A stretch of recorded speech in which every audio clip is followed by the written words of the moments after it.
impact. The force with which two lives come together. Sometimes for good, sometimes for evil.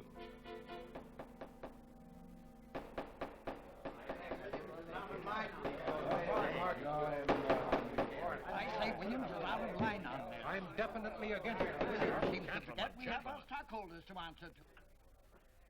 Phone Mrs. Williams, Della. Tell her to be ready in about an hour, and I'll pick her up. Yes, sir. You phone San Rafael and see if those papers are on the way over from the executive. Yes, well.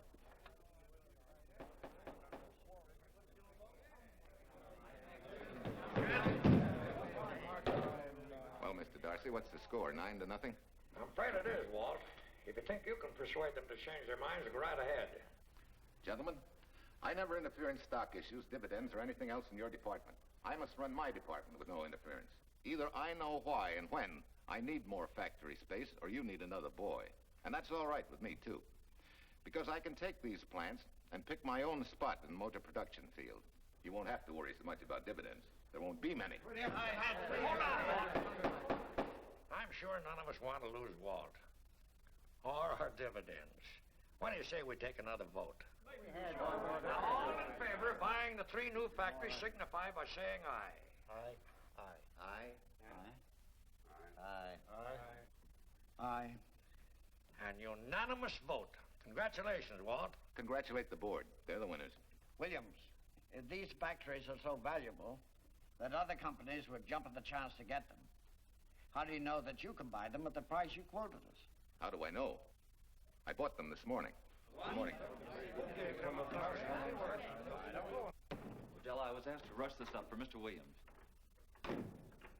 Get my wife, Della? Your maid said she'd gone to the dentist. I gave her the message. Oh, fine. Oh, this just came. Thank you. What about those papers? They're here. Burke's checking them now. Good.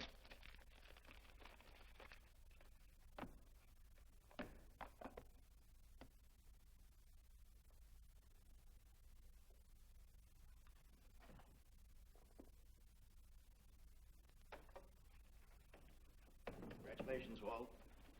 Take a look at Clause 4. Those provisions haven't been clarified yet. Oh, no? I wanted to leave for Tahoe right away. Get Judge Deering on the phone, will you? Never mind. I can get faster action if I run out to San Rafael myself and stick with him till they're right. Yeah? Mrs. Williams on 3. Oh, put the blueprints of that new diesel in, will you?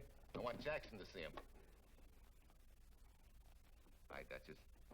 I'm afraid now we won't be able to leave till about 5 o'clock.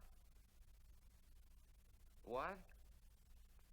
You're not going with me, but I counted on it. But I thought as soon as Dr. Harris took care of whatever it was, I'd feel better. I don't. Stupid thing still aches, and I certainly wouldn't be a very desirable driving companion. No, seriously, darling, you run along and buy your little factories and hurry home. I'll send you back to the office. And cheat me out of my goodbye kiss? Not a chance. I've got to drive over to San Rafael. I'll stop on the way. Love me? Bye, dear.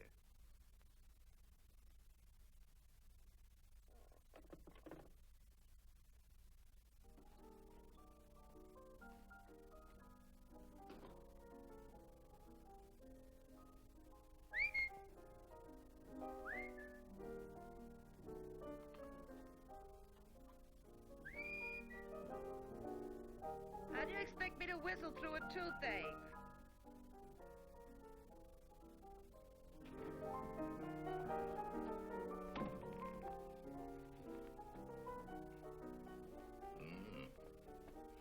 Nothing in the whole world smells as sweet as you do, Duchess. Certainly don't feel sweet. I was grouchy as an old bear. Well, old Doc Williams can give you something to fix that. Close your eyes. Relax a minute. Take a look at that and see if you don't feel better. Oh, Walt. Oh, darling, it's beautiful.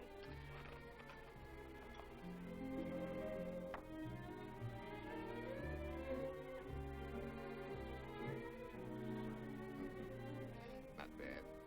Not bad at all. You know, to quote my wife, I like monograms on things. It shows they belong to me, unquote. When did your wife say such a thing, Mr. Williams? About 6 years ago, when I married her. She gave me the first monogrammed shirts I ever owned. Those were the words on the card. I still have it. I certainly hope your board of directors never discovers what a softy you are. They won't, don't worry. I have only one vulnerable spot. What really happened this morning? All I got out of Della was that you stalked out of the office with blood in your eye and were back in no time with canary feathers in your mouth. Oh, I clipped those birds' wings, but short. No one's gonna vote me down, sweet. Not when I know I'm right. Mm-hmm. But how did you convince the board of that so quickly? With subtle hints and easy persuasion. Like this. Either I get what I want, or you get yourself another boy. And that's all right with me, too. Walter! What a clumsy ox. I'm sorry, Duchess. Oh, please, sweet, don't be so upset. Oh, if you could have seen your face. Oh, don't bother, dear. Sulin will take care of that. Not exactly a good prescription for nerves, huh? You know, you're wrong, Dr. Williams. The way I feel now, a good catnap will probably make a new woman out of me. And if it's not going to make you too late, Yes? well, I'm sure that by 5 o'clock I'll... Swell. I'll run over to San Rafael, get things ironed out, and be back for you by 5. On the nose. Darling, wait. That's perfectly silly. I'll take a taxi cab and meet you in Sausalito. There's a drugstore on a corner opposite the square. I'll be there at 5 o'clock and we can go straight on up to Tahoe. That'll save you all that late afternoon traffic and all that time it'll take to come and pick me up. Smart woman, my wife. Thinks of everything. Where's your bag, honey? Oh, Sulin still has some things to press for me. Sure you don't mind taking a taxi? Very sure. Sweet dreams, Duchess. See you at 5. I better get going. Bye, honey.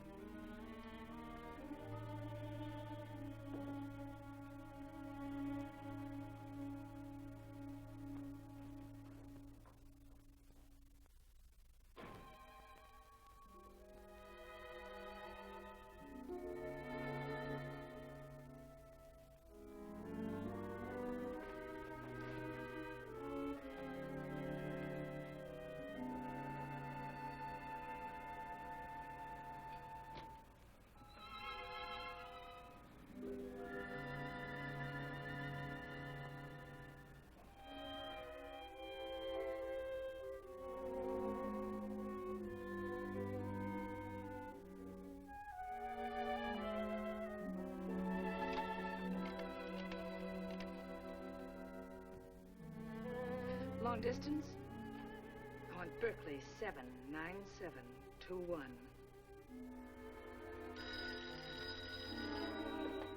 Hello. Ah. Hiya, beautiful. Yeah.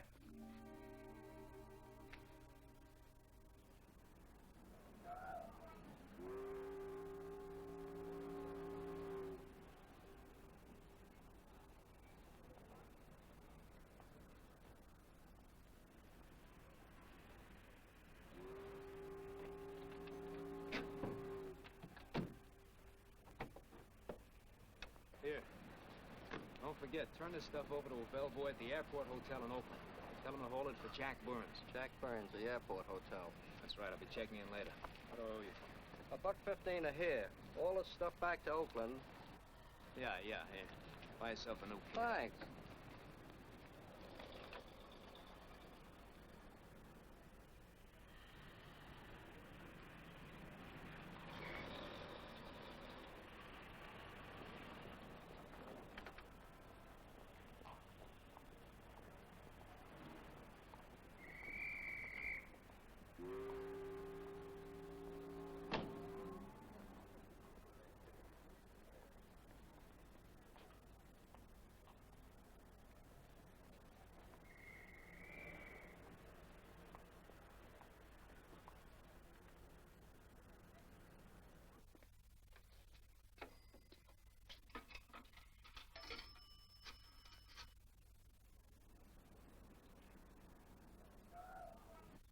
Hey, where's that new woman who was going to meet me? It's after 5 o'clock.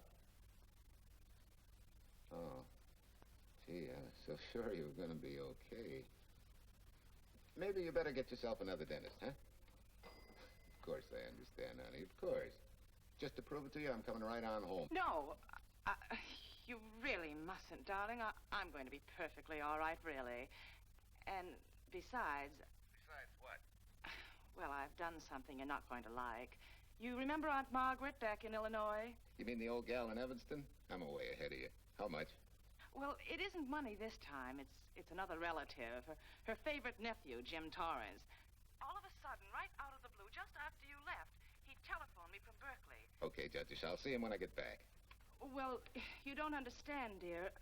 You're going to see him right away. What? Well, all he seemed to want was to be able to get back to Illinois, so I... So you buy him a ticket. That's easy. Well, it isn't. I offered to, but he got huffy and said he didn't want any handouts, and... Well, without thinking, I told him we'd pick him up and give him a lift as far as Denver. I won't say I'm getting exactly an even trade for you, but where do I find this guy? Well, he should be there right now. I told him to be on the lookout for a cream-colored roadster, just in case we fail to recognize one another after all these years. Oh, darling, you're such a lamb. You sure you forgive me? What do you think? Well, I better run along, or Cousin Jim might get nervous. Take it easy, sweet, and miss me, will you? I do already. Don't drive fast. And please take care of yourself. Softy. Goodbye.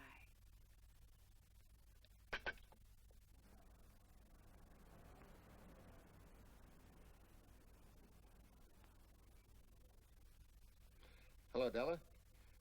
Yeah, Mrs. Williams wasn't able to go with me. Now, while I'm gone, you see that she gets her roses every morning. That's right. But this time, on all the cards, put love from Softy. Yeah, S-O-F-T-Y.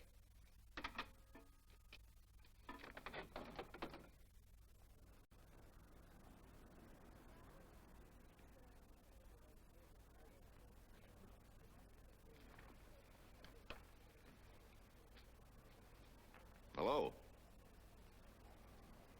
You must be Jim Torrance. Yeah, that's me. I'm Walt Williams. Hiya, Jim. Hi. Where's Irene? Oh, she's a little under the weather at the last minute. Worse luck. Oh, that's too bad. I was hoping I'd see her. Yeah, I'm disappointed, too. Where's your luggage? Oh, I'm wearing it. Less trouble that way.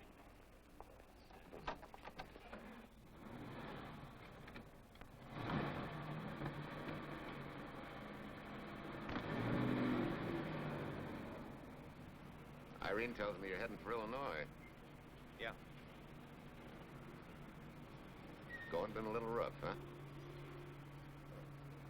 Haven't exactly been worried about my income tax. What's your line, Jim? Oh, guess I'm a better salesman than anything else. You know, I can give you a couple of letters when you get back to Chicago. It might help you. It's fine. Little in with a top brass never hurts. What outfit were you with? Patton's Third Army. How was it? Rough. Except for the time in Italy. I kind of liked it there. Patton's outfit never got to Italy. Of course. But most civilians never know or care, and I figured you didn't either. Well, I fooled you that time.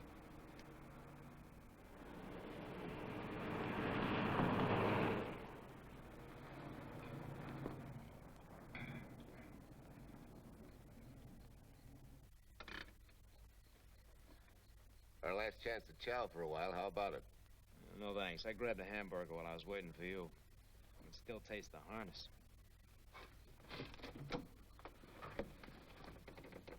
Sure you won't change your mind? No, I'm gonna grab a little shut-eye.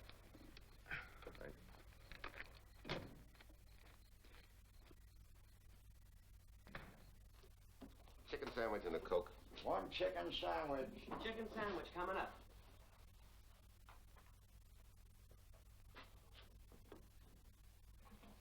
Give me change for $1, will you? Yes, sir.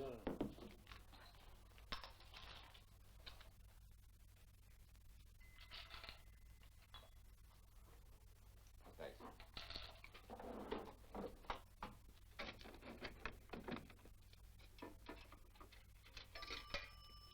San Francisco.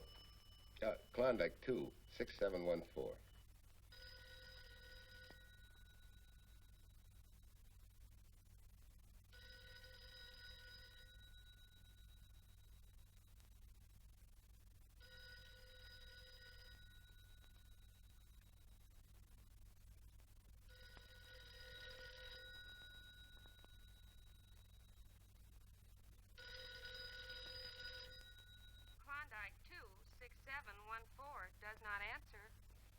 Oh. We'll try Sutter 1, 2599, please. Bayview Apartments. Oh, yes, Mr. Williams. No, your maid isn't there tonight, sir. Well, she said Mrs. Williams was taking something to make her sleep and wasn't to be disturbed. But perhaps...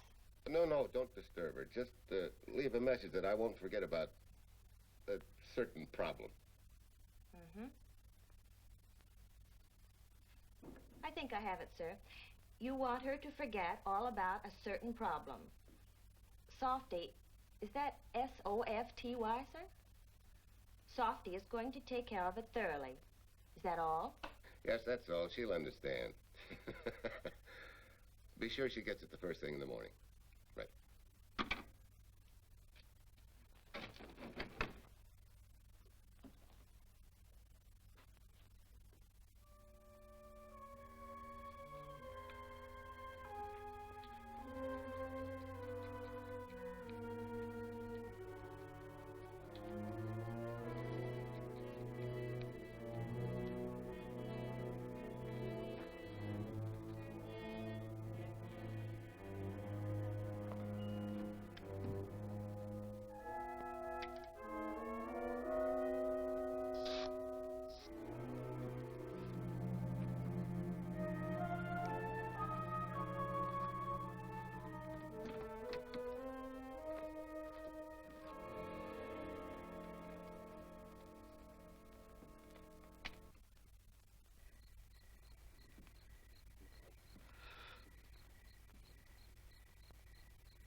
Oh, hi. Yeah. It's been so long since I've been behind the wheel of anything but a Caterpillar or a Jeep. I had to find out what a real buggy feels like. Why don't you drive for a while? Oh, swell. Nothing would suit me better.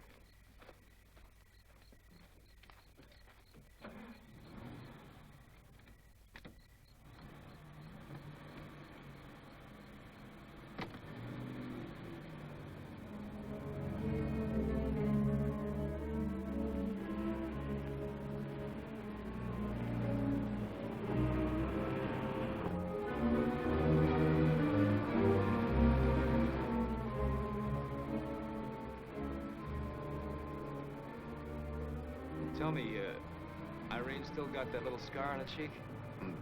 That one she got from the fall? Yeah. You can hardly see it now, though. How'd you know about that? She just got it last summer. Thought you said you hadn't seen her for years. Oh, from Aunt Margaret, of course. How else? She always sends me the news in her letters.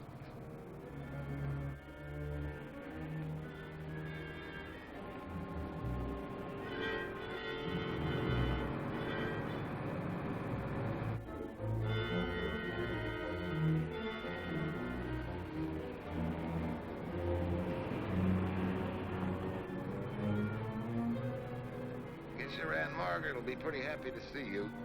Irene says you're the favorite nephew. Afraid my lovely cousin was just giving me a build-up for your benefit. You don't know Irene. Maybe not.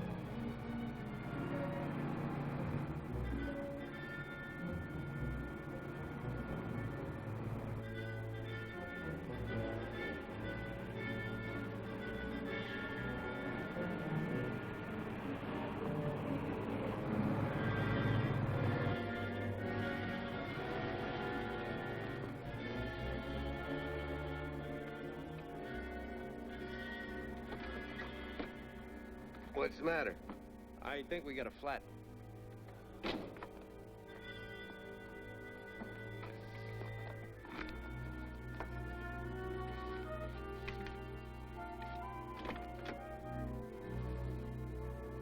Yeah, flat as a flounder.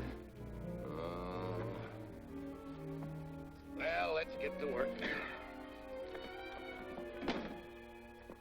Hey, look out there, young fella. That's quite a drop.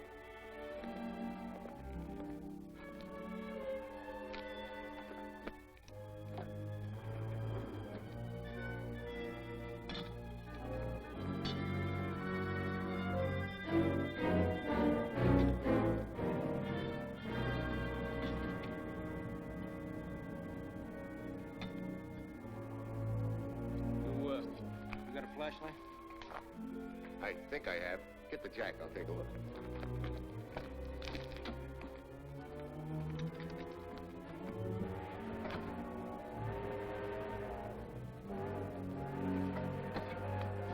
Did you find it? Yeah. Yeah, it won't be long now.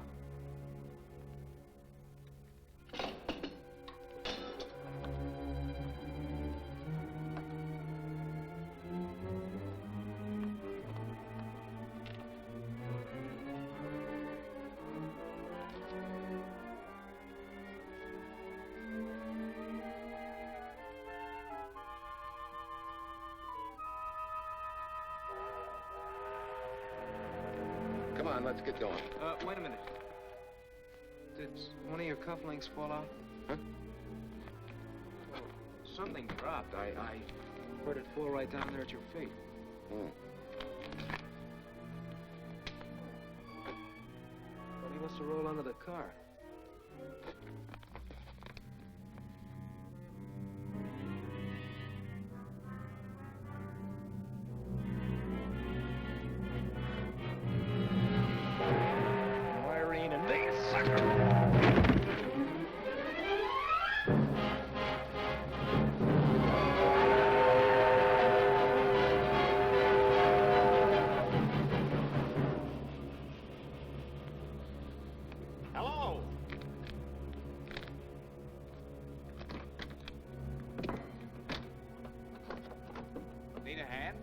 No. I'm all set now. Okay. Good night.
That guy must be crazy.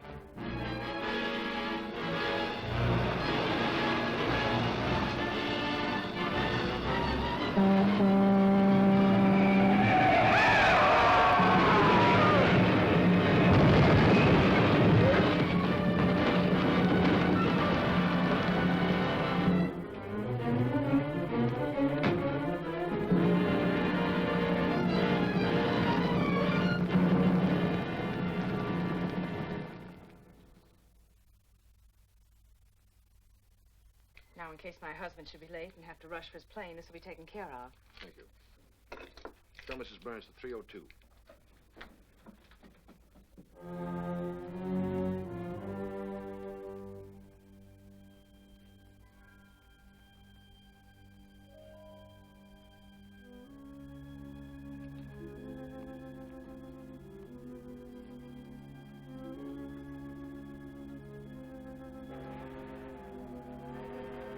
Irene and me, sucker. From Irene and me, sucker.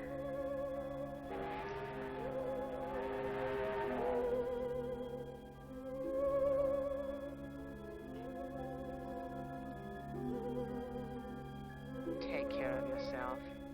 Softy. Softy.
Young lady, Excuse me. I want to see Mrs. Walter Williams. I'm sorry, sir, but she left orders not to be disturbed. I'm sorry, too. Lieutenant Quincy of the police department.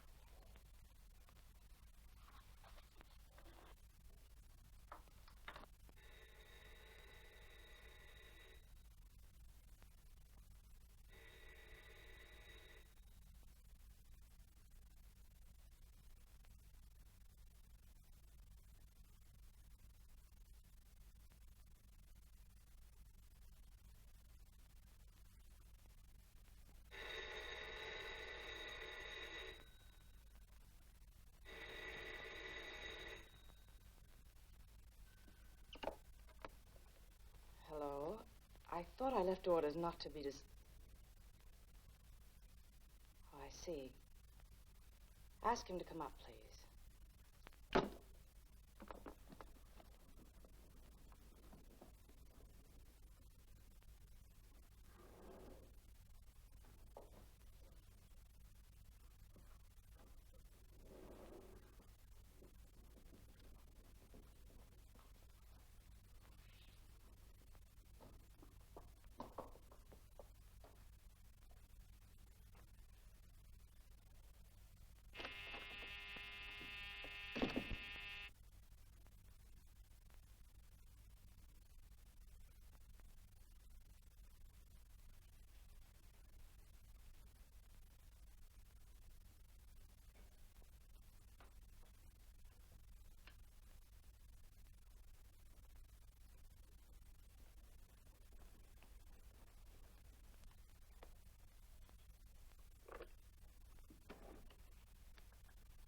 Yes? I'm Lieutenant Quincy with the police department. I'm sorry to disturb you at this hour, but... may I come in? Of course.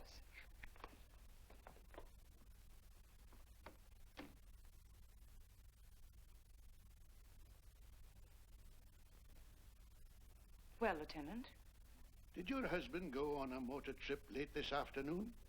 Why, yes, he went to Denver on business. Why? Was he driving a Packard Roadster? Yes. Is anything wrong? I'm afraid there is.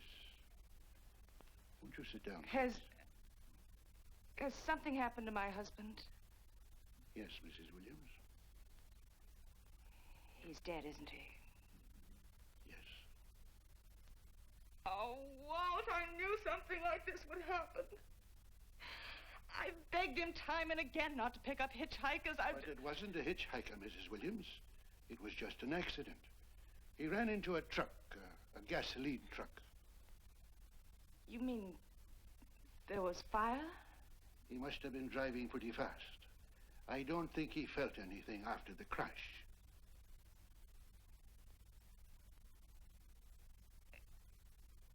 If there's nothing more you need me for, Lieutenant, I think I understand. And may I say you've taken this with a great deal of courage. Good night, Mrs. Williams.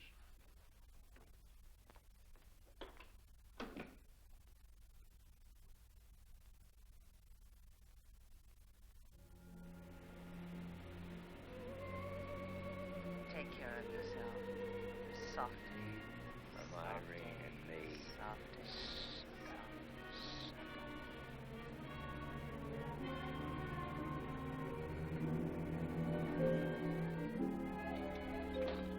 Ready?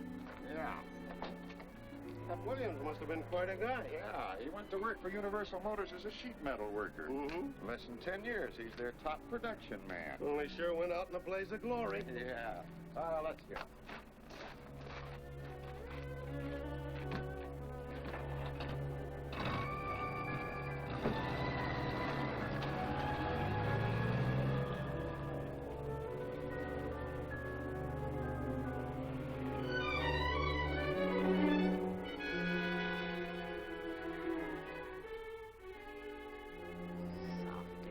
From Irene and me.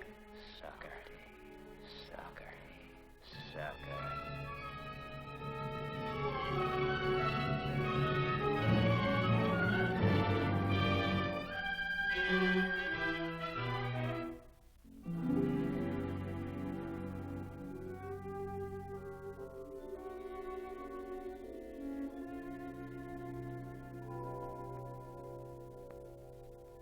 Well, could Mr. Burns have taken a later plane and still made connections for Mexico City?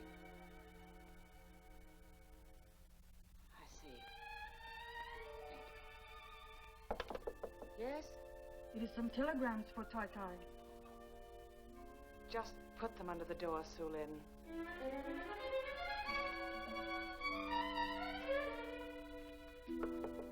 Please, Tai, a policeman Quincy most anxious to see you. Ask him to wait, Sulin.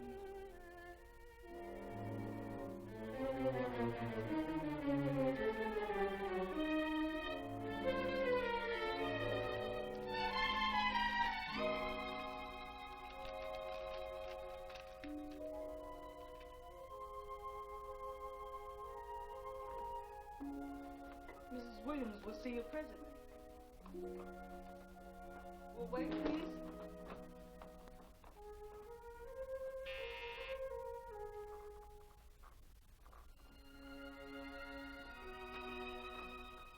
Flowers for Mrs. Walter Williams. Thank you.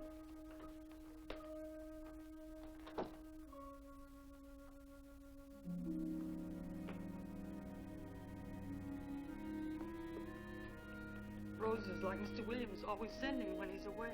You seem to have been very fond of Mr. Williams. Sulin is honored to have served him 5 years, and he... I'm sorry to keep you waiting, Lieutenant. I wouldn't be disturbing you again if it wasn't necessary. And I would be keeping you but a moment. You're being very considerate. Won't you sit down?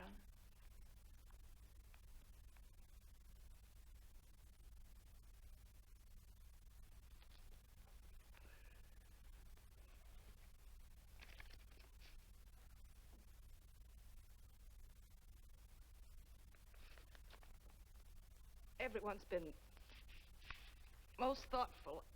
And why shouldn't they be? Forgive me. I'm all right now. What was it, Lieutenant? The state police would like to have some information. They found some wavy skid marks for quite a distance on the road, as if the car had been out of control when it crashed. Tell me, was Mr. Williams a reckless driver? Why, no. He was a fast driver, but certainly not reckless. Well, was he a heavy drinker? Quite the contrary. But what about his health? Could he have had a heart attack and lost consciousness before the accident? Why, no. He was in perfect health, but he'd been working much too hard lately and was overtired. Perhaps he fell asleep at the wheel last night. Oh, poor darling. If only I'd been able to go with him last night, he might still be alive. Well, maybe so and maybe not. You mustn't blame yourself, Mrs. Williams. Fate plays an important part in these matters. Your handkerchief.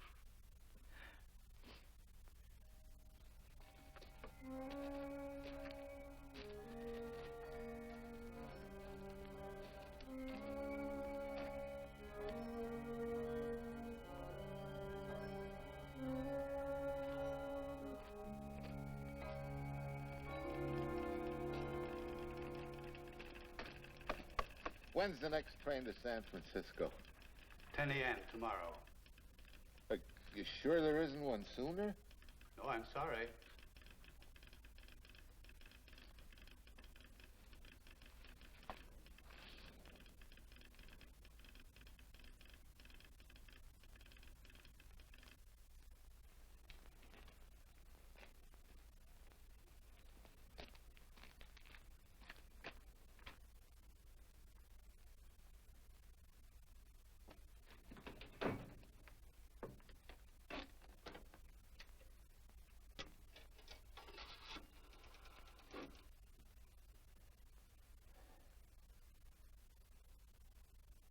We have a circuit now, sir.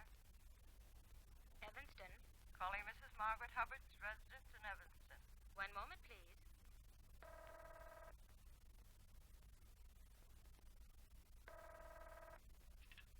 Hello? Mrs. Margaret Hubbard? Yes? Who's this? Long distance.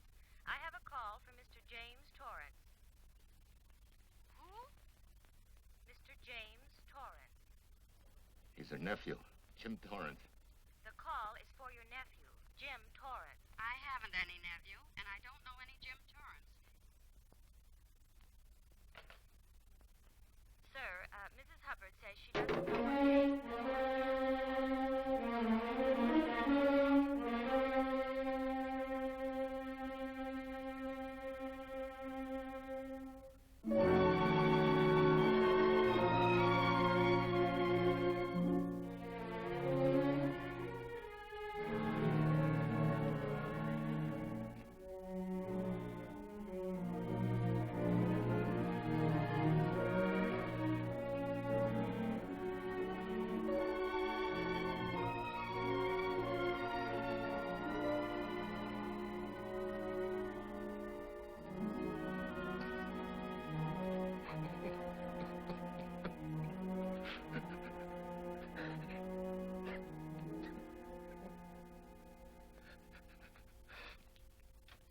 What's the matter, son?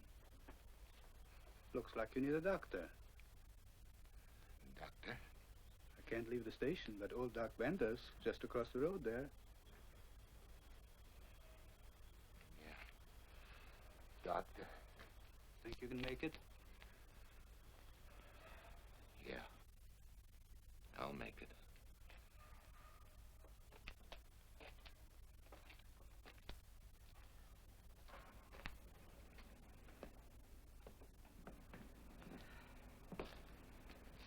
Now take it easy, man.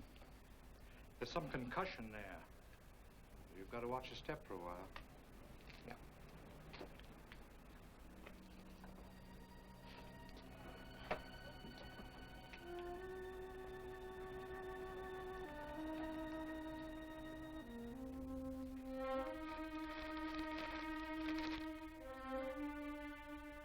Walter Williams' beautiful widow, who by her own request sat alone in the family alcove during the service.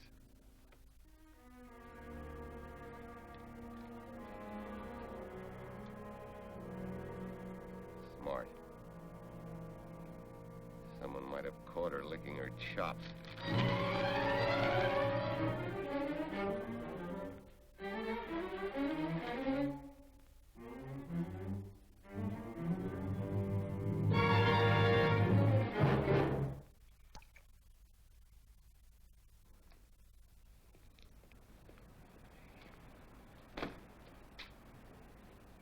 Hey, what's that? Walter Williams.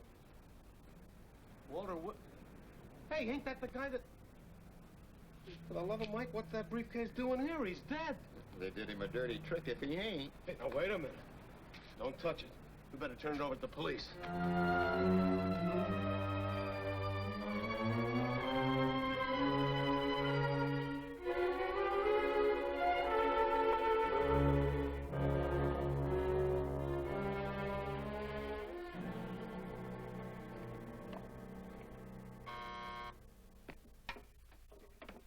Homicide, Captain Callahan.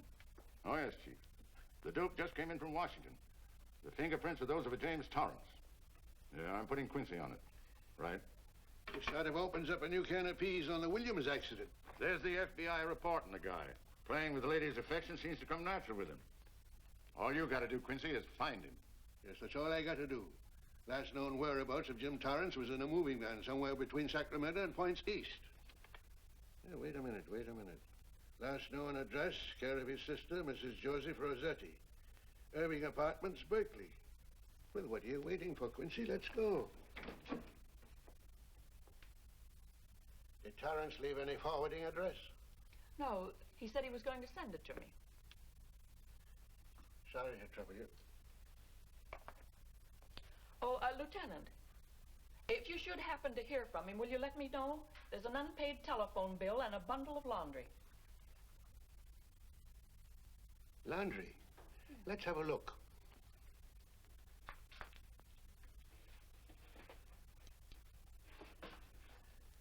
I may have to take this along with me. Not without a receipt, you don't. You mean you don't trust the police? In my business, you don't trust anybody. Mine, too. Holy St. Valentine's Day. Look, he had the same thing on his shirts, too.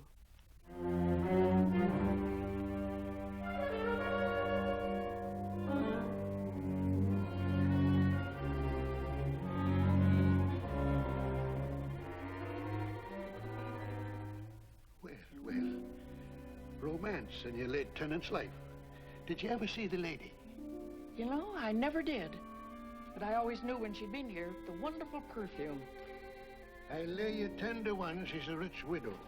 Could be. Wait, I'll get you his telephone bill. Pretty fancy stuff for a hitchhiker. Yeah, but he's a pretty fancy hitchhiker. According to the shirt maker, a certain lady in the town had these made special. And they're just like her husband's. Only his initials were WW. Sort of smells, don't it, Cal? Now take a look at this little item that was also found in the laundry. I for Irene and W for... Well, it could be for Williams, too, couldn't it? Yeah. Homicide, Callahan speaking. Hello? Oh, hello, Fitz. Hello. What news? Oh? Any luck? Both days, huh? Swell. Have it typed up and sign it. This report of Fritz will be a nice little topper for this pile. His checkup shows calls from Torrance's phone to Williams's private number, and a flock of them going the other way, including one on the 7th and several on the 8th. The 8th, in case you've forgotten, is the date of Walt Williams' accidental death. Well, that ought to be enough to get an indictment out of the grand jury. Go pick her up. I'd like to play a long shot first. It might give us 2 for 1. Well, take 'em one at a time. A bird in the hand is not going to lead us to its mate. I'd like to give the lady a little more rope. Well, Thanks. I thought you'd agree.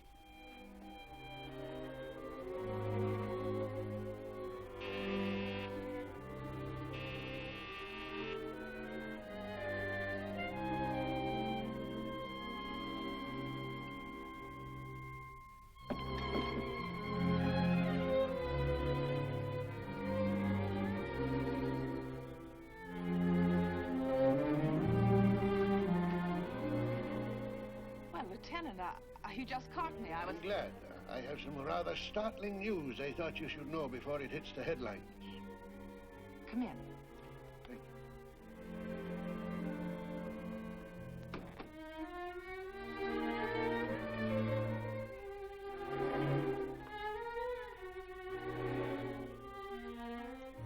Sit down, won't you, Lieutenant? Thank you. I'm very anxious to hear about this news. It seems that your first hunch, remember, that a hitchhiker was responsible for your husband's death? Well, Mrs. Williams, you may have been right. Why, I don't understand. Your husband's briefcase turned up in Kansas City yesterday in a moving van that had stopped at the scene of the accident that night. Apparently, the murderer made his getaway in it. That explains the wavy skid marks that made us suspect your husband was ill or unconscious at the time of the crash.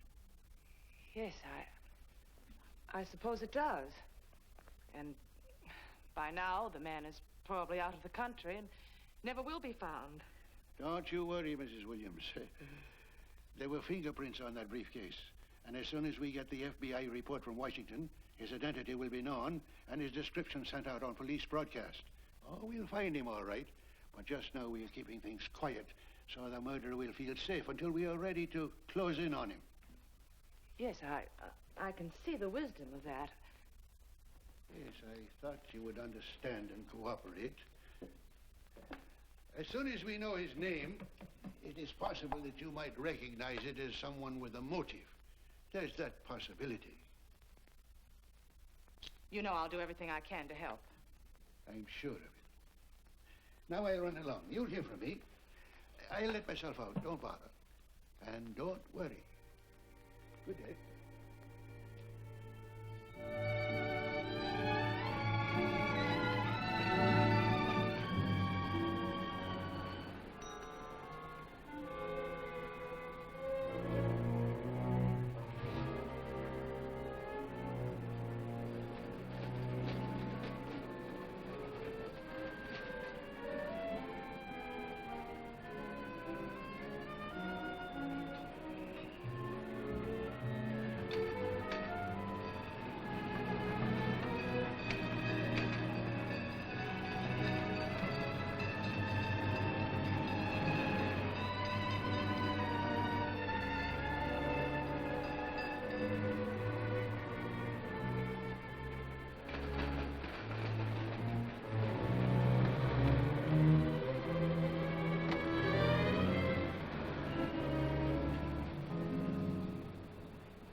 $1.35.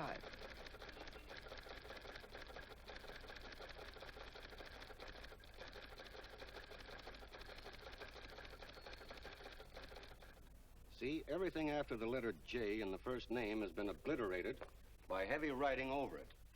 The only impress letters legible are those between words or before them, like RNS at the end of this name here, and the Hotel Santa here before the word Evanston. Well, Tom, don't you think it's about time you retired? Why, there isn't even evidence there of Mrs. Williams' intent to communicate with Torrance. And who do you think she beat a path to the telegraph office to wire to? The League of Decency? I'll tell you what I think, that you should have brought her in when I first told you to. By the time you get her now, she'll have figured out a way to tip Torrance off. He'd be that much tougher to find. Not unless she's tipped him off from your office. Ernie's got her on ice waiting for you.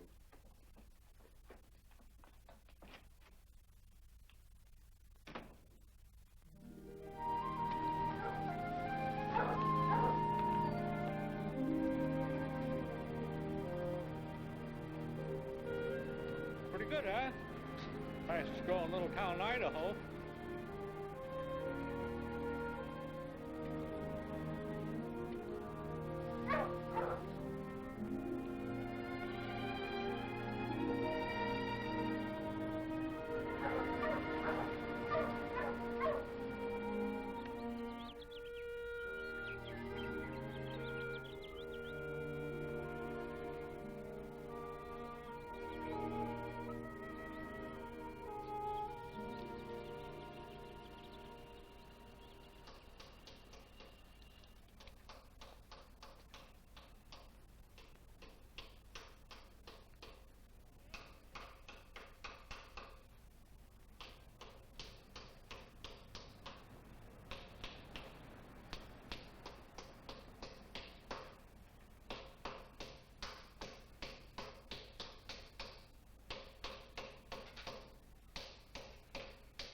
Have a heart, son. You trying to wreck that engine?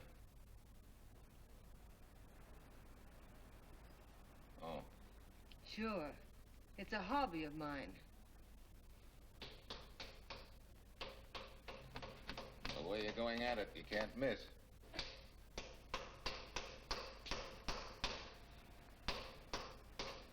Here. I just can't let you ruin that beautiful motor. Start her up.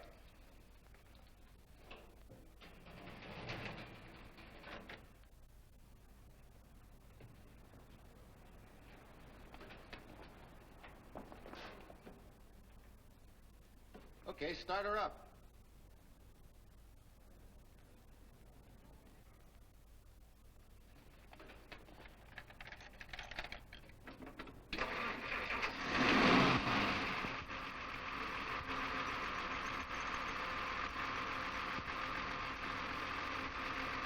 Shut her off.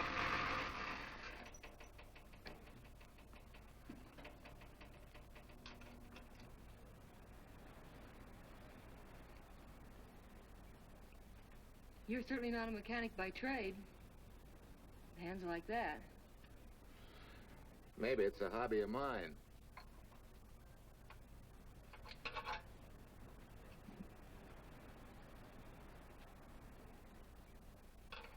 Gee, what happened to your head? Perhaps I was talking when I should have been listening. Okay? Okay by me.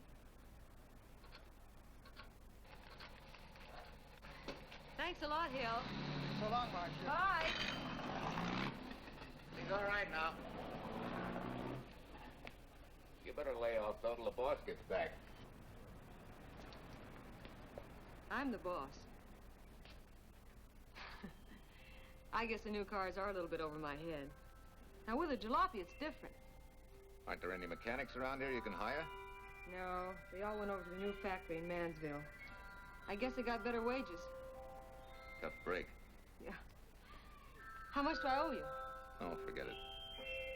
Well, I'll be shoving along. Well, at least have a cook in the house. You might as well. Marcia, can I use your phone a minute, please? Sure, help yourself, Uncle Ben. Never rains but what it pours. 650, please. Flat tire this morning. Now the danged engine stalled on me. Nice and cold. Wilson's garage? No, I did not give you the wrong number. Fine thing using my phone to cheat me out of repair bills. Aren't you ashamed? You gave me the wrong number. 650, please. You're a nice girl, Marcia Peters, and your ma's a fine woman. And I'll always buy my gas and oil here. But you ain't never gonna tinker with my car again. Busy? Busy. Always busy. Wait a minute. We're not so busy. Would you like to do another good deed and give Uncle Ben a hand? Why not? Where is your car, mister? Maybe I can help you. Why, are you a good mechanic? Very good. And very reasonable. Well, just what you need, girl. Better hire him. It's an idea, Uncle Ben. Come on. Thanks for the Coke. Sure.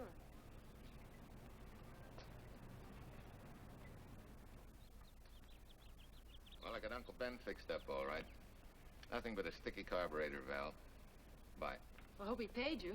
What for? It only took a minute. You're certainly not money-conscious, stranger. There. This is no kind of work for a girl. Well, somebody has to do it if I want to stay in business. And I want to.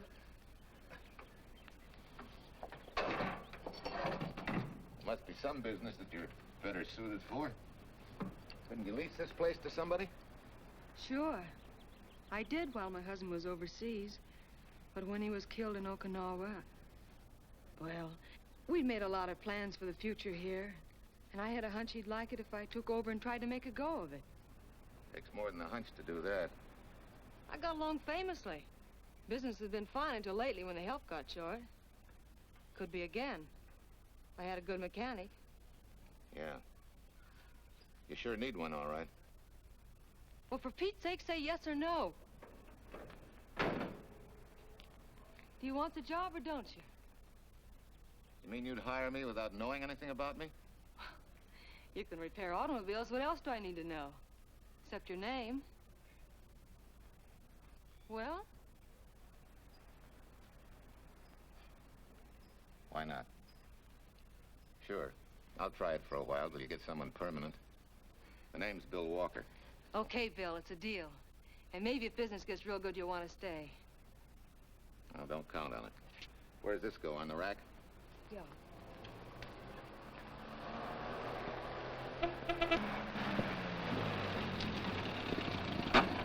Marcia! Marcia!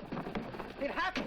It's a boy, 8.5 pounds. Pair of shoulders like a prize fighter. Well, congratulations, Papa. How's Jane? Ah, perfect. Everything's perfect. Gotta get down to the store and tell the gang. Almost forgot.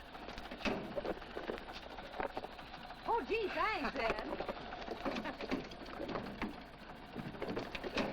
I'm sorry, I won't have enough for the gang.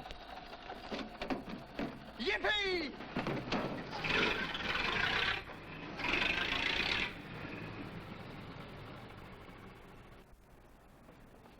Maybe you can use this token from the slightly delirious new father. Thanks. Say, we haven't settled the matter of wages yet. Maybe I can't pay your regular salary. Suppose we leave that open till you find out how much I'm worth to the business. Doesn't seem to be any business right now. Might be a good time for me to get rid of this beard and find a place to board. We live right next door. I'll go ask Mom. She'll know of a place. Sort of a peaceful house. I noticed it this morning. Oh, gosh, I forgot. She's down helping Mrs. Wellesley with her canning. Mom finds homes for everything from stray cats... To stray mechanics? Well, you're not a stray anymore. I'll go phone. Pearl, 674, please. Hello, Miss Wessler. May I speak to Mother? Hi, Mom. I've got some good news for you. I hired a man for the station. Yeah. No. Nobody we know. He's from out of town. Needs to place a board. You got a good one up your sleeve? Okay. Says she has to meet you first to come home for supper. Huh? And you like apple or cherry pie? Cherry. Cherry it is, Mom. See you later. Oh, now I gotta get rid of this. Hey, where's the nearest barber shop? The one and only, just up 2 blocks. Tell Judd you're working for me. When you get back, we'll close up and go home. Thanks.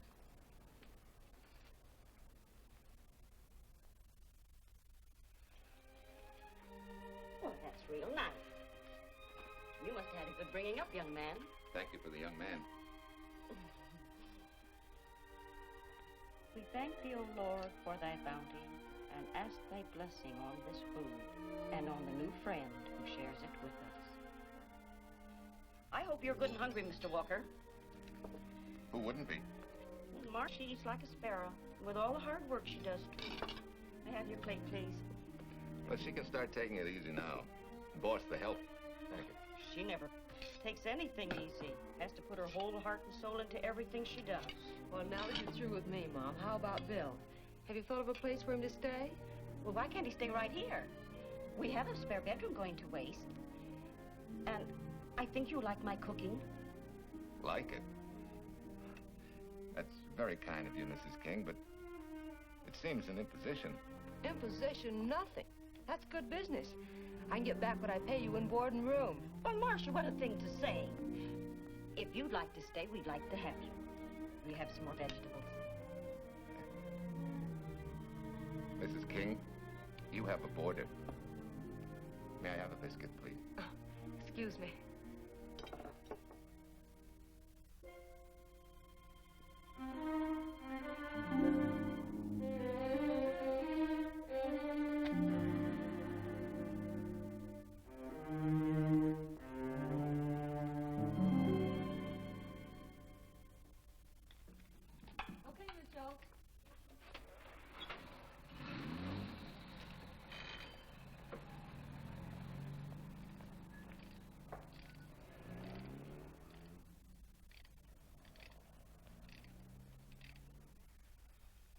It's wonderful the way tools seem to come alive in your hands.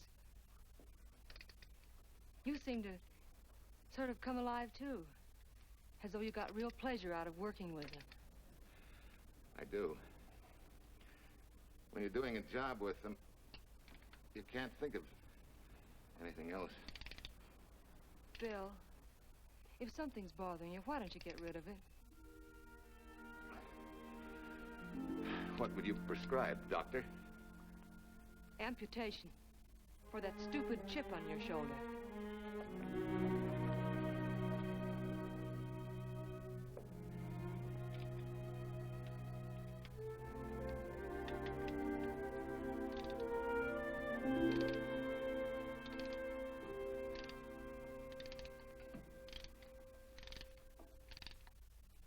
What you need is a ring job.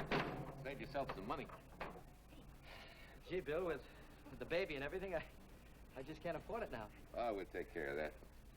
Hey, boss. How's Ed's credit? Good enough for a ring job?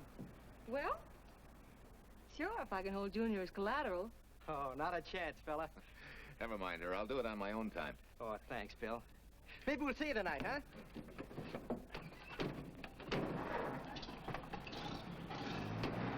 Some shoulders, huh? Yeah. Some father, huh? Bye, Marcia. Bye, Marcia. Bye. Nice kids. Hey, was Ed clowning about their being hard up? No. Things have been pretty tough for him ever since he got out of the service. Fix a car for him, Bill, and only charge him for the labor, okay? Then he gets it for free. I'd already figured on knocking that off. Say, we could make it an anniversary present. Anniversary of what? Junior's arrival, and mine, 3 months ago today. Time certainly flies. That was a lucky day when you came to MP service. Your work's been bringing in a lot of business. I'm glad of that. Hated to have fallen down on Mom and you. Say, look, boss, why don't we three celebrate tonight and go to the movies? Ed said he and Jane were going. Well, that lets Mom out. She'll be babysitting. I'd love to go, Bill. I haven't been in ages. Here's your opportunity. Go to work.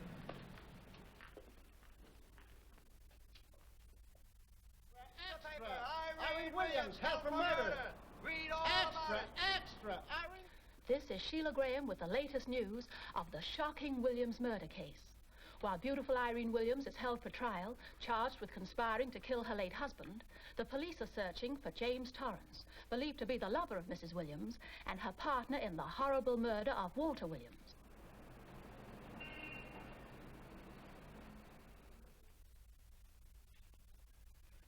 If I'm handling your case, my dear Mrs. Williams, I want 1/3 of everything you get.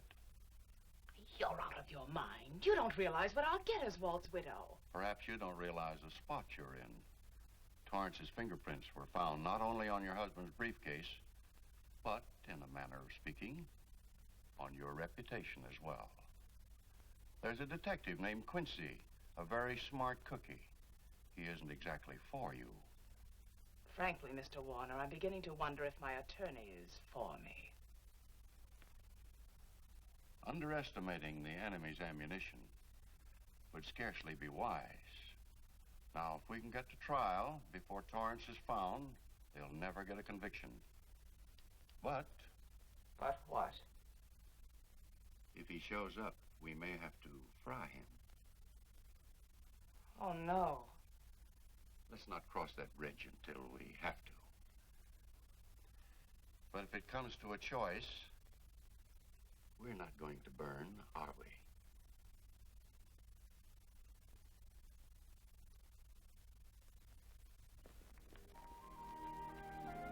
Aren't you the chatterbox this afternoon? What about this afternoon? Oh, I'm sorry, boss. I guess it was wool gathering. You're only supposed to do that in the spring. Is there anything you don't know? Yes. What's San Francisco got that we haven't? Better newspapers, for one thing. Anyway, California's supposed to be the land of opportunity. I thought that by now you liked it here. I do. Very much. It's a good town. Nice people. Swell boss. Thanks. We like you, too. No fooling, Bill. You'd be surprised how many people ask questions about you. What kind of questions? Oh, where you came from, do you have any family, and do you like it here, and are you going to stay? Al Knox asked me at the movie last night if you wanted to join the volunteer fire department. Just interested, friendly things. I suppose it is natural for people to wonder about a stranger who moves into their community, like I did. You know, I've been thinking, maybe it wasn't such a good idea, you and I going to the movies last night. It's all right being seen in the station and here with Mom, but... You get used to that in a town this size. They're always trying to marry people off. You just ignore it, and after a while they forget about it. I'll go get cleaned up for supper.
Tell you how many years this Sunday takes me back. Did you always fall asleep during the sermon? I wasn't asleep, Mrs. Peters. I merely closed my eyes to concentrate. Oh, so that's what you call it. I had to nudge you to stop you from nodding. Quiet. You're disturbing my reminiscent mood. Even smells the same. Could be the same bees buzzing in the same clover. As they say, you can take the boy out of the country, but... A rolling stone gathers no moss. It has to stop rolling sometime, doesn't it, Bill? Sometime, maybe. We grow a very becoming shade of moss here in Larkspur. Don't you think? You grow a lot of nice things here. Anyone in particular? You'll have to skip the answer to that one. Someone tore it out of the book. You're married, aren't you, Bill? Yep. That's right. You must have loved her very much to have been hurt so deeply. To be so afraid of someone, even yourself. Maybe it's better that way. Then no one gets hurt. Bitterness and hatred hurt everyone. Can't you see, Bill? They're like a wall that shuts out all the sunshine from a garden and lets everything wither. Make room in your heart for something else, can't you? I guess this is my day for sermons. Sorry. As Mom would say, you never get rich minding the other fellow's business.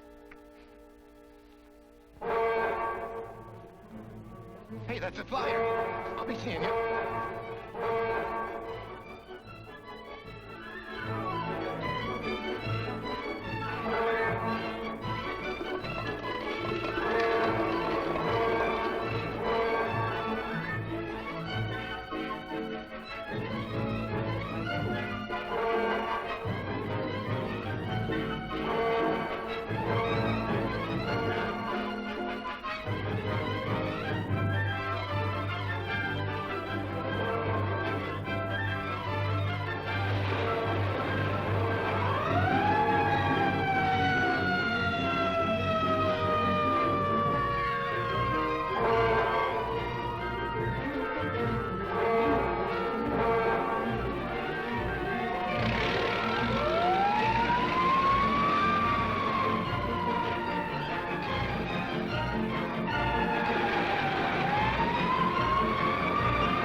Mrs. Wesley sent a couple of jars of peaches.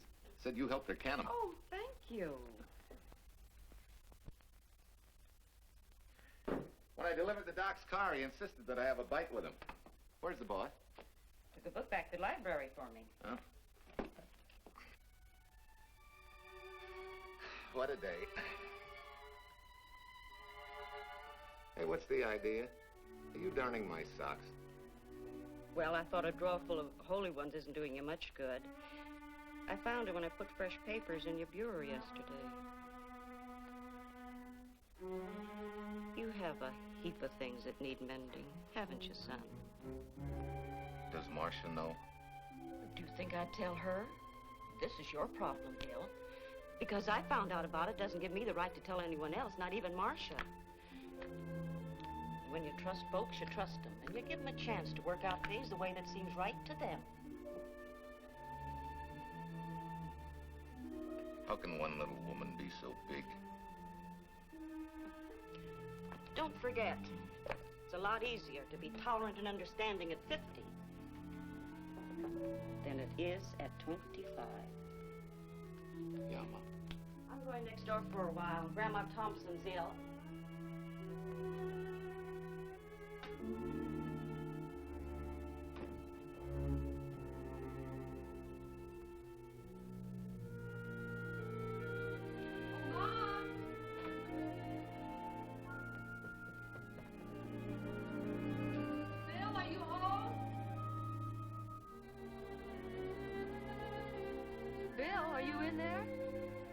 Yeah. Mom went next door, Marcia. Hi. Do you work awfully late? Oh, about 6. Anything wrong? Come in. I want to tell you something. I'm checking out. Has something happened? No, just... I'm doing what I should have done a long time ago. Moving along. But why, Bill? My name isn't even Bill. There isn't any Bill Walker. I'm Walter Williams. The late Walter Williams. Walter Williams? I don't understand. You may not even after I've told you, but at least you'll know the whole story. Sit down, please.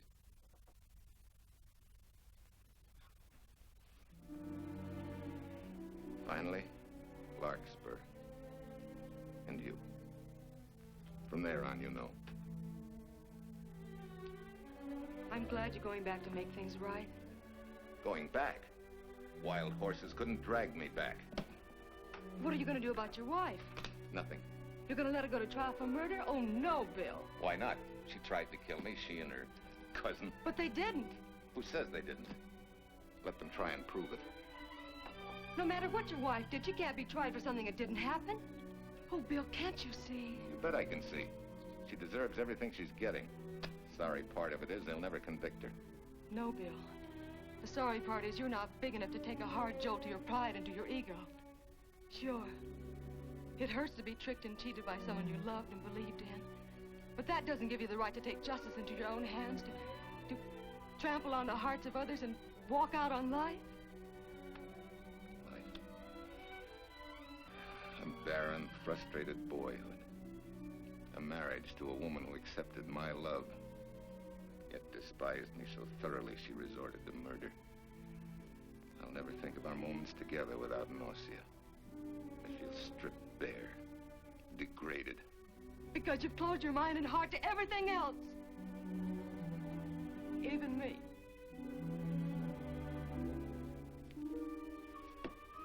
Oh, Bill, please. Don't destroy the one chance we have for happiness. We haven't got a chance. Doing the right thing never works out. I know. In this world, you turn the other cheek and you get hit with a lug wrench. Forgive me, boss. Try and forgive me.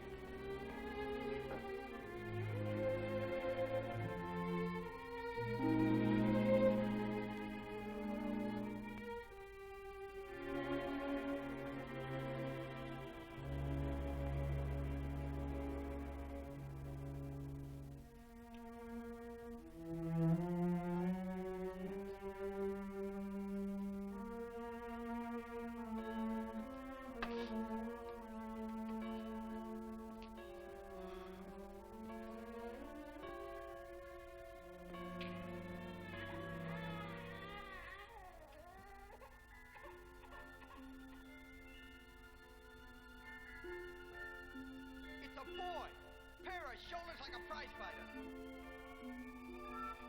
You know, I hate to tell you how many years this Sunday takes me back. You have a heap of things that need mending, haven't you, son?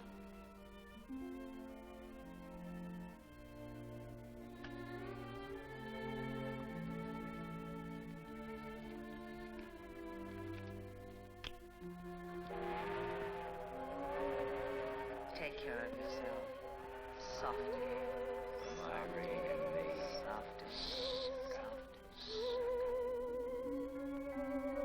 You're not big enough to take a hard jolt to your pride and to your ego. Sure. It hurts to be tricked and cheated by someone you loved and believed in. But that doesn't give you the right to take justice into your own hands. Trample on the hearts of others and walk out on life. Oh, Bill, please. Don't destroy the one chance we have for happiness.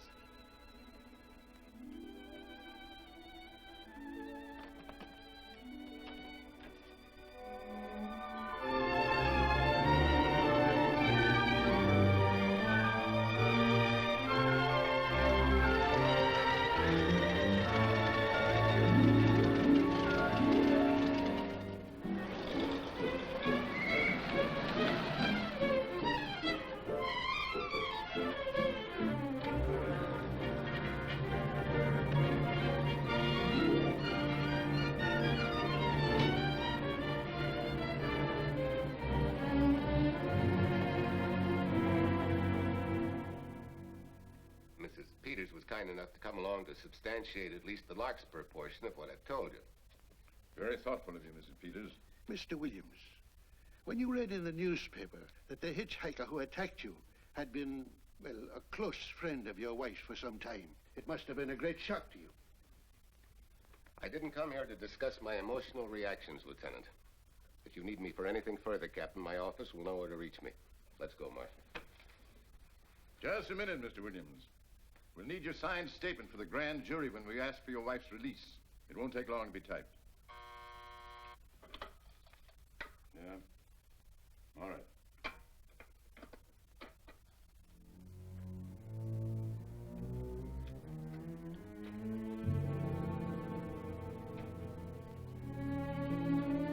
Come in.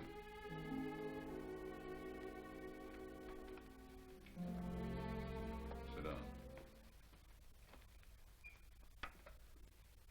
Williams. We have news for you. Really? I can scarcely wait.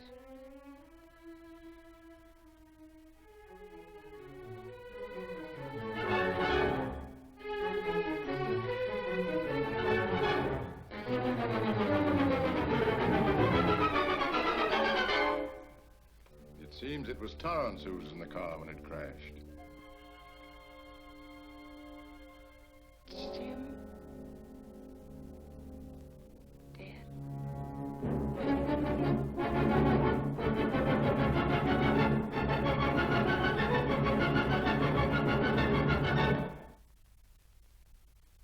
You did it. You killed him. No. He tried to kill me. Thought he had. And he ran into the truck. It was an accident. An accident? You wait all these months to tell this story. You let me rot in this filthy jail. Wait a minute. You let everybody believe you're dead. Pretty convenient, wasn't it? A dead man can't be tried for murder. Mr. Williams, perhaps your wife would understand better if you would explain to her about the amnesia. Amnesia? Oh, don't tell me you believe he had amnesia. Where's he been all this time, just wandering around in a daze? Tells us he's been in Larkspur, a little town in Idaho, working as a mechanic in a service station. Run by Mrs. Peters here.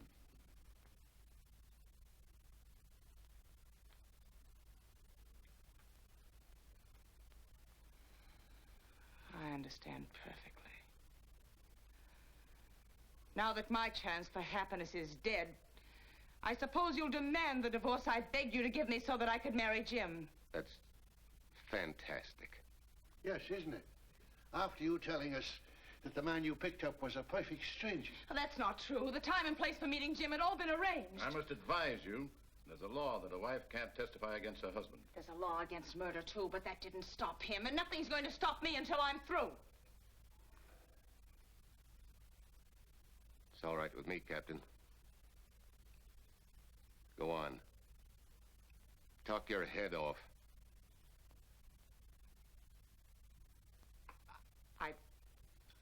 I was to have gone with him to Denver. He insisted on it, although I was quite ill. Several hours before we were to leave, he came home. There was a violent scene. He threatened to kill me unless I agreed to give up Jim. And I wish he had. This is incredible. Not one word that she has said is true. Then you've nothing to worry about. Mrs. Williams, was there a witness to the threats you mentioned? No. Unless the maid overheard. She was in the apartment. In fact, she picked up the pieces of the vase that he threw at me. Where's she now? I don't know. She left me suddenly after all this began. Please, could the questions wait? I feel rather ill. Will you have Mrs. Williams ready for the grand jury at 10 o'clock tomorrow morning? That's all.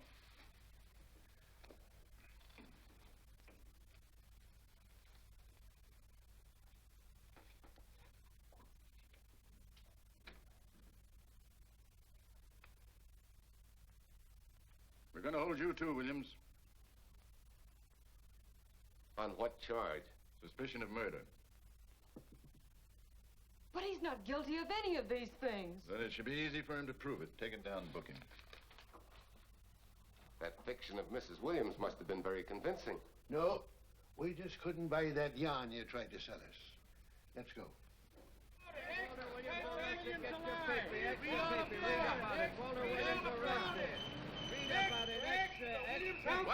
What's three? White, freed, and murder charge. Extra, get your paper. Walter Williams charged with murdering White's mother. Extra, get your paper. Irene Williams goes free.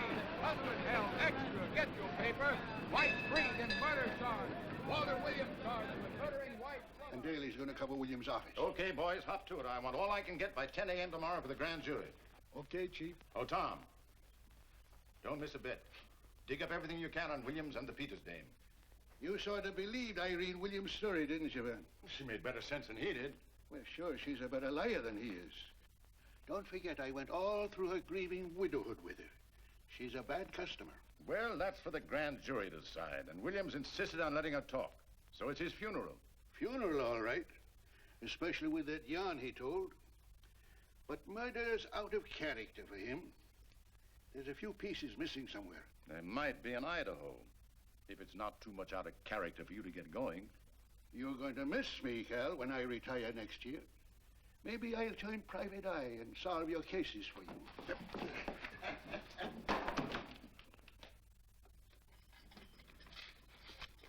Hi, Williams. Mr. Williams? Thanks. Got a deal from the bottom here, don't you? Sorry, Williams. Okay, Williams.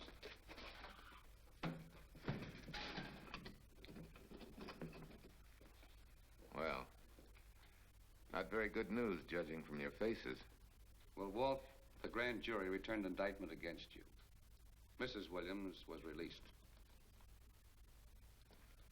I see. Now, don't you worry, Walt. We'll have you back at work where you're needed, and in short order. Come on, Eldridge. There's a visitor waiting far more attractive than we old fogies.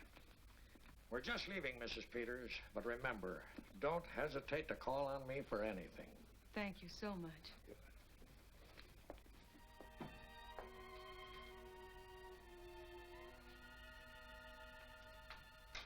Hi, boss. Bill, what have I done to you? If it weren't for me, you wouldn't be here. If it weren't for you, I wouldn't be. I came back here because I wanted to believe in the things you do. I still do, no matter what happens. Will you do something for me? Go back home, where I know you'll be taken care of. Not a chance. You'll have to think up a better reason than that to get rid of me. I'm a big girl now. I've just been to Larkspur, Williams, where I found these newspaper clippings. Of course, some of them are 3 months old, but you seem to treasure them, so I brought them along. So? I don't think they exactly substantiate your claim of amnesia. As if you were interested in substantiating any claim of mine. Now, let's get one thing straight. Most people, when they get in a jam, think the police are only interested in the prosecution. Our job is to get the facts, the truth. And the truth never hurt anyone but the fellow that lied. Unless he was a beautiful woman. Oh, quit kidding yourself, Williams. You made the boner. I had no more to do with Torrance's death than you did. And out of the whole population of Northern California, you just happened to pick up a hitchhiker who happened to be your wife's boyfriend. Ah, have a heart, Williams. I suppose you'll tell the truth when you take the stand, but you better have some mighty conclusive proof if you expect the jury to believe it. Wait, Lieutenant. Bill, we all know you're not guilty, but we're going to need help to prove it, and need it badly. Lieutenant Quincy can't take sides, but if we're right, he has to be on ours. And I have a hunch he wants to be. Why don't you tell him the whole story? All of it. Please. I'd like to. Quincy, very much. Guess I should have told the whole truth in the first place. But I wanted to clean this mess up with as little scandal as possible.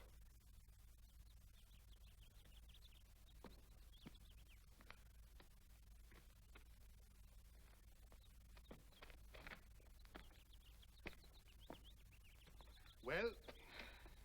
No sign of the lug wrench or anything. My dear Mrs. Peters, will you please stop trying to be a detective? How many times do you think the police have combed this spot for any kind of evidence? Now, be a nice girl. Take Mr. Williams' advice. Go back to Larkspur. What time is it? It's only 4 o'clock. We still have time to go back to town and go on our hunt for Sue Lynn. Now, look here, young woman. You've had me on the run since early morn. But, Lieutenant, the maid seems to be our only hope now. We've got to keep looking till we find her, that's all. That's all? Wait. She was naturalized, wasn't she? Suffering chopsticks. Quincy, you dumb flatfoot. This Sue, what's her name, was Chinese born. If a port of entry was San Francisco, there'd still be a file on her, photo and all. Let's go. Back to town. Immigration.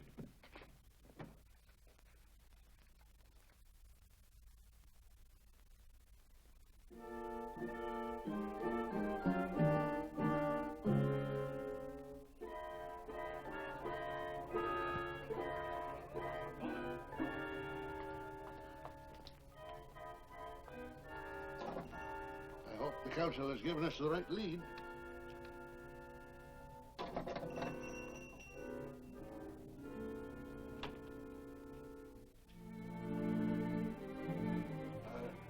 You are Singh? Understand? You savvy English? Also French, Italian, and Hebrew. May one ask what is desired? We're looking for Su Ling Chung. The Chinese consul said you were her uncle and might tell us what she is. This daughter of my brother, has she offended the honorable police? Oh, no.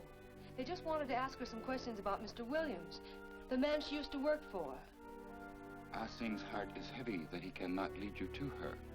But things that are not known cannot be told. Well, if you hear anything of her, report it to headquarters.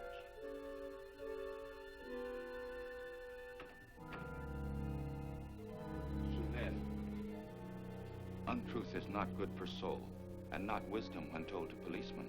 Better for the soul to be kind than to be wise. Sulin must keep silence to help in this matter.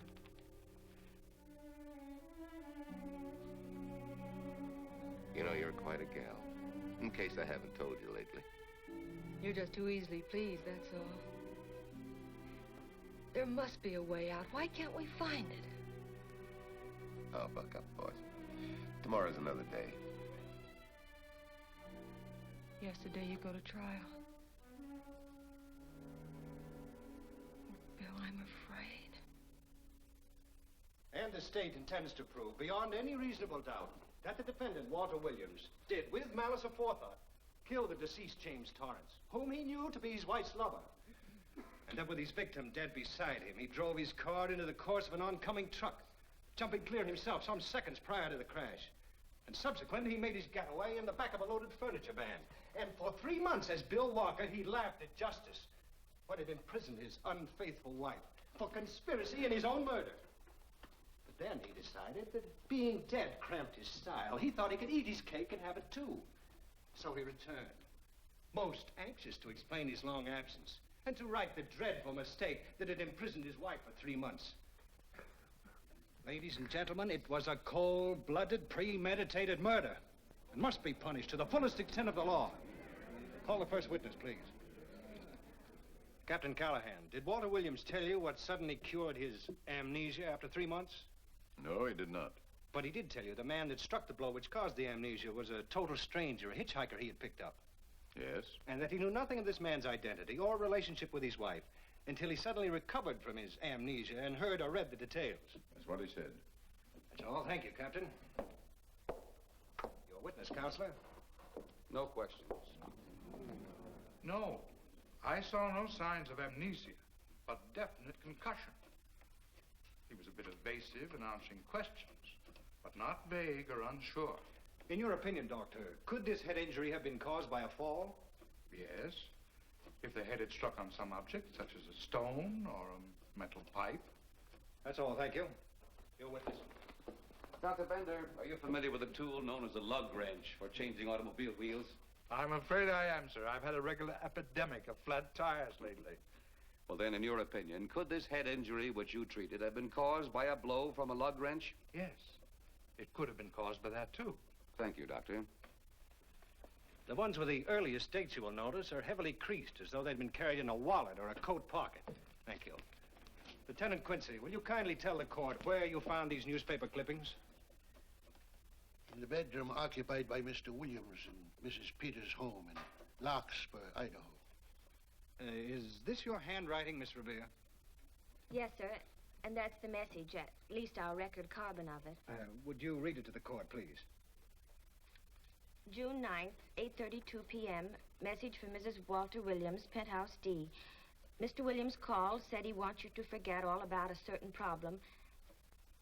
That Softy is going to take care of it thoroughly. Was there any other conversation? Well, I just asked if that was all, and he said yes, she'll understand, and sort of laughed as if it were a joke and hung up. Some joke killing the wife's boyfriend. That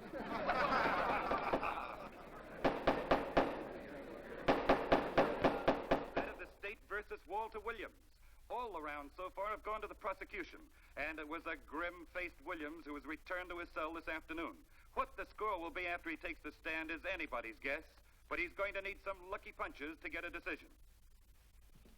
And though Torrance struck with intent to kill, after telling you this is from Irene and me, sucker, you still telephoned Illinois to find out if there was a cousin Jim. You are hard to convince, aren't you, Mr. Williams? Is it so incredible that a man should fight against believing such a thing about his wife? Oh, that is very touching. From a husband who planned a trip on which he intended to destroy his wife and did kill her lover. That's a lie. Your Honor, I object to the conclusions drawn by the prosecutor and move that it be stricken from the records. But, Your Honor, there is a corpus delicti, remember? Who was your wife's lover. Objection sustained.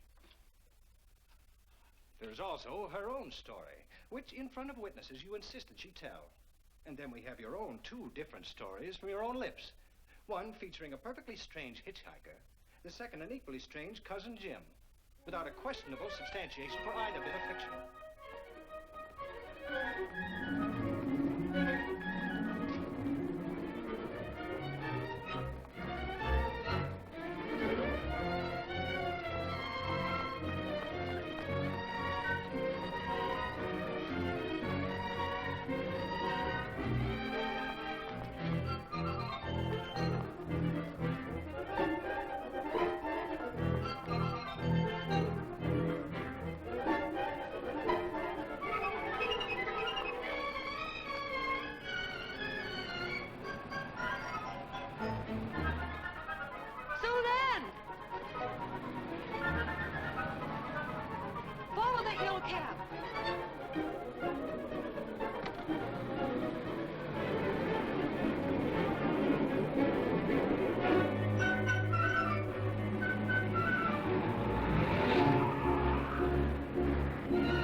You remember me, don't you? I was here with Lieutenant Quincy from the police department.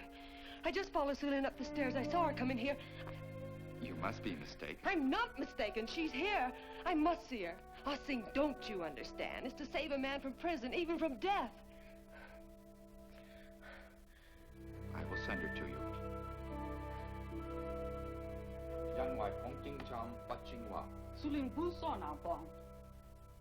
Oh, Sue-Lin, we've been looking for you all these weeks. Mr. Williams needs your help so desperately. I cannot help. You must forget that you found Sue-Lin. Forget it? But you're his only witness. You're the only one that can help. Not as a witness. Only with silence can I repay his great kindness to me and my family in China. Why? For I heard other things. That most unhappy day. From Mrs. Williams' bedroom, his voice very loud and angry. A flower vase broken to pieces. He can explain all that. They do not believe what he's already told. That I heard anything would do harm. Don't you see?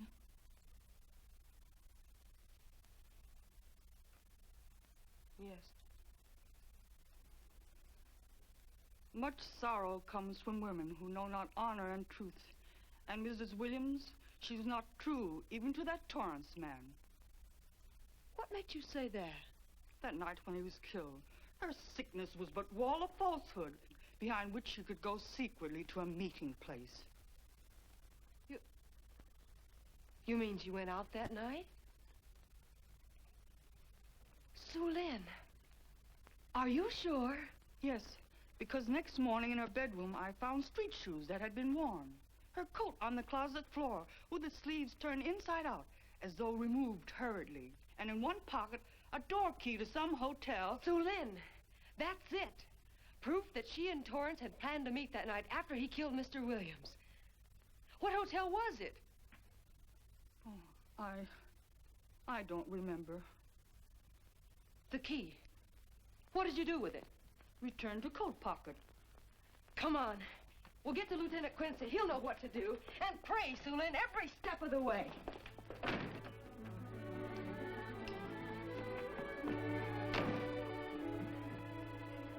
Now hold everything. Even if this long shot don't work out, we'll just keep on pitching.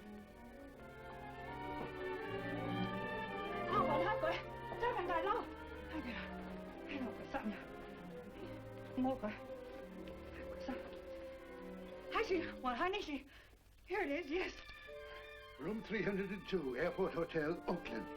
Maybe we got our miracle. A special little Chinese one. It is to hope that Sue Lynn was of small help to Mr. Williams. Oh, Sue Lynn. Come on, copper. Next stop, Oakland. A certain little lady's hotel rendezvous. I was on night duty then, all right, but I sure don't remember a looker like this. Quite a dish, eh? A little too highly seasoned for my digestion, thanks. Lieutenant, just found a couple of cars for room 302 on June 9th. George Baxter, checked out at noon. Mr. and Mrs. J. Burns. Room not slept in. J. Burns. Burns. Look, Quincy. The handwriting on the card is identical to that on the photograph. And here's a little boy, the same thing. The cover-up telegram to Aunt Margaret. Now look at the impressions. J here, and here RNS. J. Burns. That's the name she started a telegram to. Room not slept in. Say, I got that dame pegged now, Lieutenant. She said they'd be out of the room by midnight as her husband was catching a plane.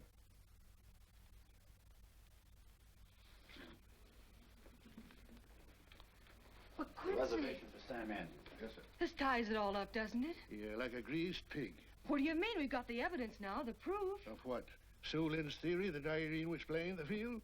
This evidence only proves that she came here to keep a date with a man named Burns. We can't even prove that he didn't keep the date. But you know he didn't. There wasn't any Burns. It was only a name that she and Torrance used. Fine. If you can prove that, Williams will be free. But none of this will prove it. Sorry, copper, but we are just up another blind alley. Well, ain't. Yes, sir. There's a couple of sample cases for Mr. Sam Andrews. Came up from the station this morning. Take one to Parlor B right away. Sure thing, sir.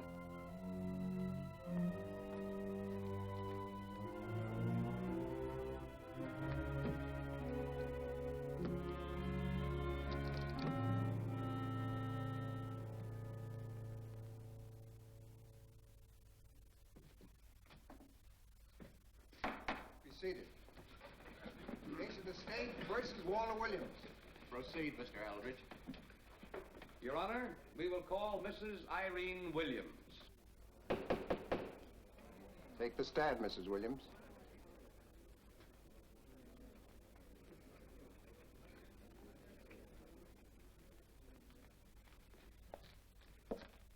Raise your right hand. You solemnly swear that the testimony you're about to give in this cause to be the truth, the whole truth, and nothing but the truth, so help you God? I do. Hey, what cooks? The defense calling her? Mr. Eldridge, what's the purpose in calling this witness? Merely for purpose of identifying handwriting. Now, Mrs. Williams, this photograph of you... Was stolen from my apartment. So, according to the inscription, to Walt, my adoring and adored husband, Irene, this belongs to Mr. Williams. This is your handwriting, isn't it? Of course. I'm touched that he should have wanted it so badly. And this telegram, addressed to Mrs. Margaret Hubbard. Is that also your handwriting? It is.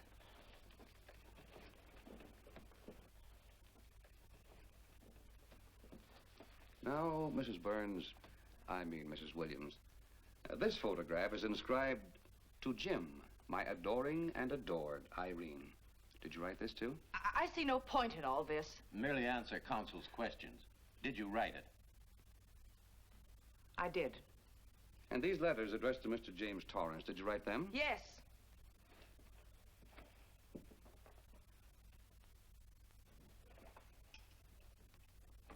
And this monogrammed garment, A gift from you to Mr. Torrance? Why must I be tortured again by all this? I never made any secret of my love for Jim Torrance. That's why he's dead. Your love for Jim Torrance. Yet on the very night he was killed, you had a rendezvous with a man named Burns, didn't you? I don't know what you're talking about. I don't know any man named Burns. I was at home that night, very ill. Oh, yes, the sleeping pills. Well, you must walk in your sleep then, for you spent at least part of that night at the Airport Hotel in Oakland, where you registered for Mr. and Mrs. J. Burns. Don't waste the court's time trying to deny it. This is the registration card that you signed at 9:20 p.m. And there's the room clerk who assigned you to room 302. And this, Mrs. Williams, is the key to room 302, which you very carelessly left in the pocket of a coat which was found in your closet yesterday. All right, I was there. Now are you satisfied? Not quite. This J. Burns, Mrs. Williams, was his first name Jack? Yes. Have you been in contact with him lately? No. How long since you've seen or heard from this Jack Burns? Well, I don't know. I don't remember. You bet she doesn't remember, because there isn't any Jack Burns, and there never was. That was an alias for Jim Torrance. And it was Torrance who was to have met you that night, after your charming little plot to kill your husband had been duly executed. It's not true. It's not true. I have bad news for you, Mrs. Williams. I can prove it's true. These pajamas, these letters, this picture, all of which you identified for the court, were found in this suitcase, which is full of the clothes and personal belongings of Mr. James Torrance. And the suitcase was found in the baggage room of the Airport Hotel, where it's been held since June 9th. And it says on this tag, in large print, hold for Jack Burns. That is all, Mrs. Williams. Just a moment, Mrs. Williams. Your Honor, in view of the evidence presented, we now ask for a dismissal of the state's case against Walter Williams. And we intend to charge Irene Williams with conspiracy to commit murder against her husband, Walter Williams. Oh, no.